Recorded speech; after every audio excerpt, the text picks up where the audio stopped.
ती मला विचारत होती, तू माझ्यासाठी काय करू शकतो? मग मी पण तिला सांगितलं, तुझ्या पोरांचा बाप बनू शकतो. आता ह्यामध्ये ब्लॉक करण्यासारखं काय होतं?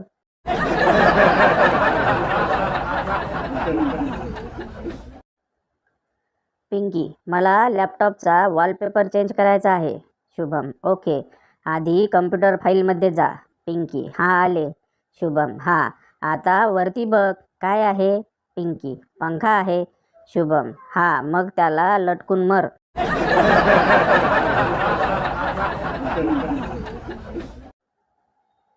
बायको, अहो त्या रणवीरने बघा दीपिकाला 20 लाखाचे मंगळसूत्र केले. मला कधी करणार?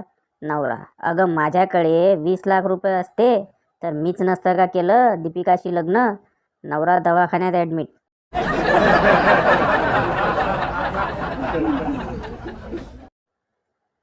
एक दारुडा ICUत पडलेला असतो. डॉक्टर येऊन त्याला तपासतात. डॉक्टर, तुम्हाला लिव्हरचा प्रॉब्लेम आहे, बरोबर ना? दारुडा, हो. खूपच दुखतंय हो डॉक्टर.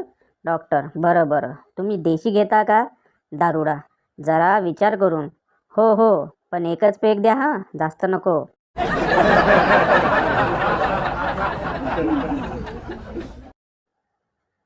एक माणूस झुरळ मारायला लागतो.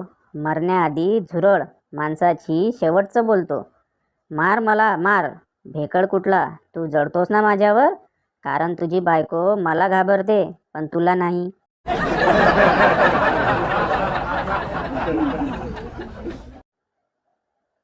मुलीचं पण हृदय तुटतं, पण त्या कधी दारू पित नाहीत.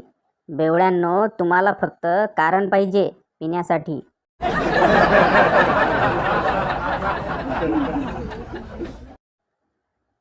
एका दुकानावर लिहिलेले होते की इथं लग्नाचे सर्व सामान मिळेल. मी गेलो आणि म्हटलं, पोरगी दाखवा. हागलूनच दिलं भाड्यानं.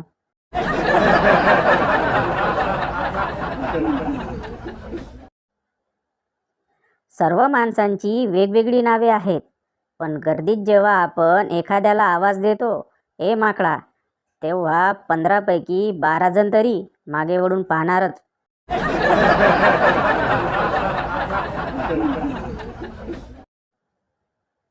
मुलीकडचे, मुलगा काय करतो?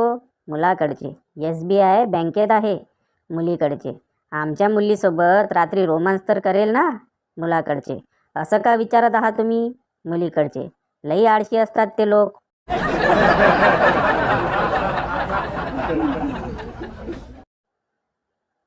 सकाळ सकाळ बाहेरून आवाज आला, बैल घ्या बैल. तेवढ्यात शेजारच्या काकी म्हटल्या, घरात आहे, त्योच घेऊन जावा.